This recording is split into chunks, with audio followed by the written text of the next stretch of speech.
যে সকাল হবে। পরের দিন সকালবেলা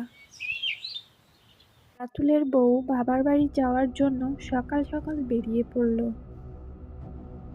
আসছি বাবা, মা আসছি। যাও, সাবধানে যেও, পৌঁছে ফোন করো কিন্তু।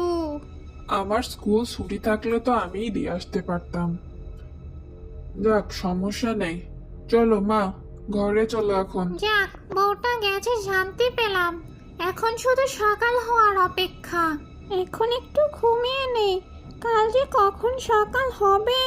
পরের দিন সকালবেলা ডাইনি নতুন বইয়ের রূপ ধরেছে। বাহ, আমাকে তো একদম নতুন বইয়ের মতোই লাগছে। আমাকে কেউ চিনতে পারবে না। যাই,